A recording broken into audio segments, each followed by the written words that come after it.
در اروپای قرون وسطا هستیم. به خاطر جهل و علم پایین مردم اونا زندگی خیلی سختی دارن. زندگی اروپایی‌ها با حیوانات تفاوت چندانی نداره. از نظر پزشکی هم کوچکترین اطلاعاتی ندارن. ولی در همون زمان در تمدن بزرگ ایران تمام علوم بسیار پیشرفته شده.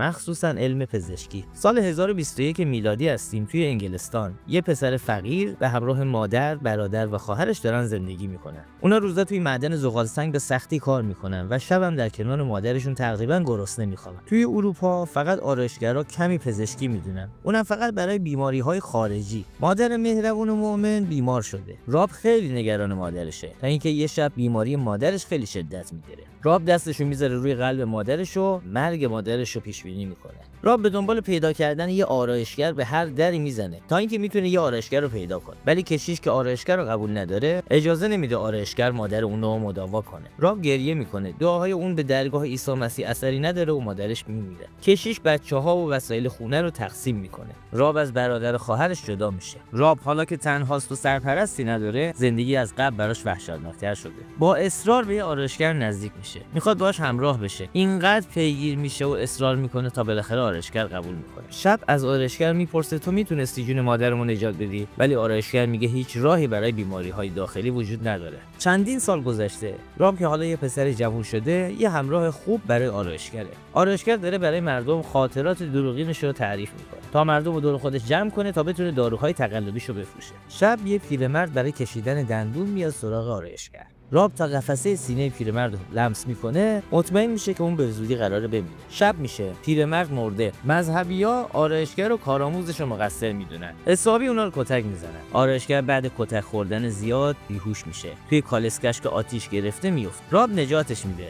ولی دست آرایشگر به قدری سوخته که دیگه نمیتونه کارهای پزشکی رو انجام بده. از این به بعد راب کارهای پزشکی رو انجام میده. چند وقت گذشته، راب خیلی تو کارش حرفه‌ای شده، ولی آرایشگر پیر به خاطر آب مروارید داره کم کم کور میشه. راب توی میخونه میشنوه که یهودی‌ها میتونن بینایی آرایشگر رو درمان کنن. آرایشگر خیلی از یهودی‌ها میترسه. میگه اونا به بچه‌هاشون رحم نمیکنن و اونا رو خسته نمیکنن. حتما چشم منو هم از کاسه در میارن. ولی با اصرار راب قراره پیش یهودی‌ها عمل بشه. راب خیلی کنجکاوه و میخواد راز و رمز عمل چشمو بفهمه، ولی یهودی‌ها بهش نمیگن. بیرون چادر با 2 کودک یهودی آشنا میشه به اسم بنیامین و یسی. این 2 اسمو یاد داشته باشید. چند روز بعد بانداج چشم آرایشگر رو باز میکنن و آرایشگر از خوشحالی که بیناییشو به دست آورده گریه میکنه. راب برای بار اول معجزه علم پزشکی رو به چشم خودش میبینه. سعی میکنه به یهودیان نزدیک بشه تا بفهمه از کجا این علمو یاد گرفتن.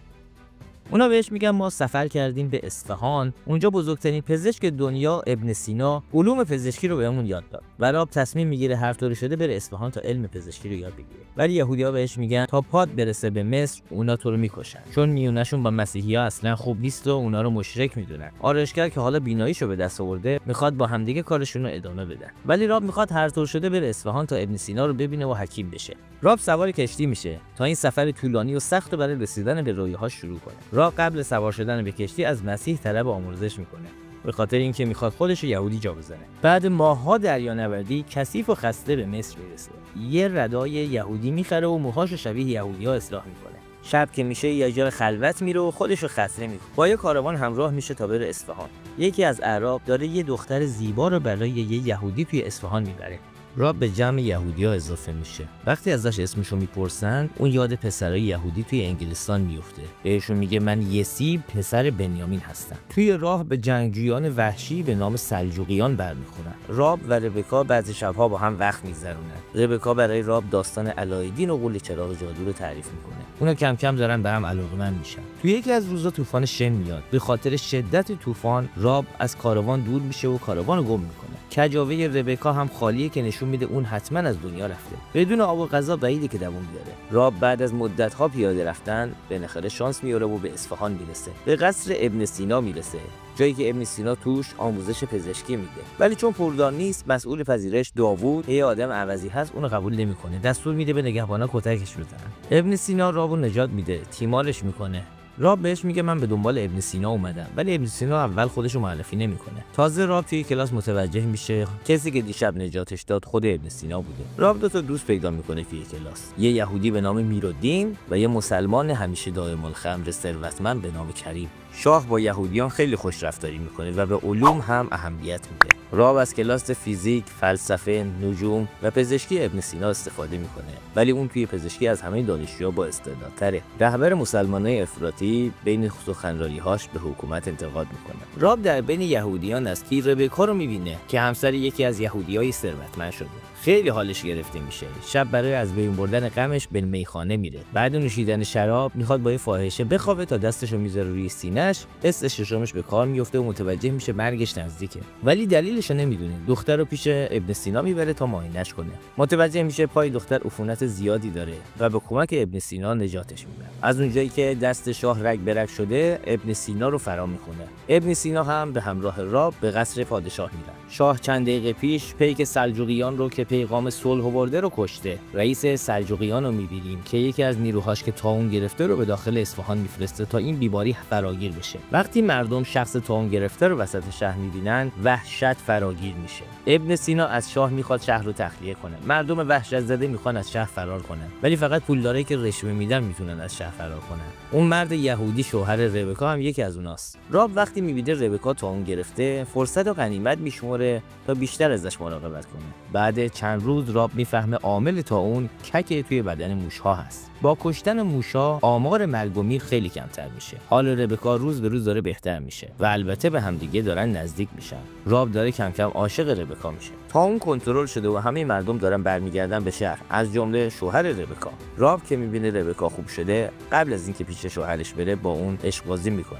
راب با یه پیرمرد زرتشتی که از بالای نردبان افتاده و لگنش شکسته در حال صحبته. پیرمرد که در حال مرگه از راب قول میگیره تا جنازه اون رو به بالای برج ببره تا کرکس‌ها بدنشو بخورن. پیرمرد وقتی میمیره، راب فرصتی پیدا میکنه تا کالبد شکافی کنه. اون میخواد ببینه توی بدن آدما چه خبره. بدون اینکه به کسی بگه، جنازه پیرمرد رو میبره توی یه زیرزمین و از تمام بدنش نقاشی میکشه. ربکا که دیگه هوایی شده، با شوهرش نمیخوابه. رئیس مذهبیون تندرو از واگیر شدن طاعون سوء استفاده میکنه و مردم علیه شاه تحریک میکنه. ربکا حامله شده. میرالدین که از رابطه ربکا و راب با خبره، بهش میگه همین امشب باید با شوهرت بخوابی و بچه رو بندازی گردن شوهرت. ربکا هم همین کارو میکنه، ولی شوهرش متوجه میشه. داوود که فکر میکرد راب یهودی، از همون ابتدا ازش بدش میاد. از یک کالبد شکافی رو هم که میفهمه، به عالم مذهبیات لو میده. راب هرچه میگه من تنهایی کالبد شکافی کردم، اثری نداره. بعد از اون حقیقت رو میگه که مسیحی هست. ولی داوود وسط جمع لختش میکنه و همه میبینن ختنه شده. شاه که بیمار شده، وقتی میبینه عالم مسلمونا برای خودش دادگاه تشکیل داده، خیلی عصبانی میشه. دستور میده سریعا ابن سینا و راب آزاد بشن. شاه به راب میگه امشب باید تو منو عمل کنی،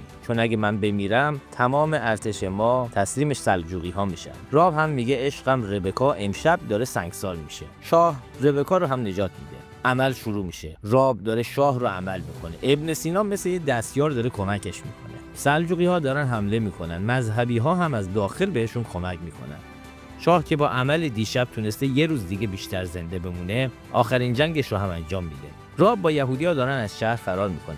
وقتی میبینه ابن سینا نیست، برمیگرده توی شهر به دنبال ابن سینا، ولی متوجه میشه ابن سینا سم خورده و خودکشی کرده. سلجوقی‌ها شهر رو تصرف میکنن. راب هم ربکا رو سوار اسب میکنه و با هم برمیگردن انگلستان. توی لندن بازار پیرمرد آرایشگر حسابی کساده. از یه پسر نوجوان میپرسه چرا مردم اینجا دیگه مریض نیستن. پسر نوجوان بهش میگه الان مردم مریض میرن بیمارستانی که اون پزشک شرقی درست کرده. پزشک شرقی که اسمش راب هست. آرایشگر بسیار خوشحال میشه و متوجه میشه دوست قدیمیش برگشته و میره تا دکتر راب رو ببینه.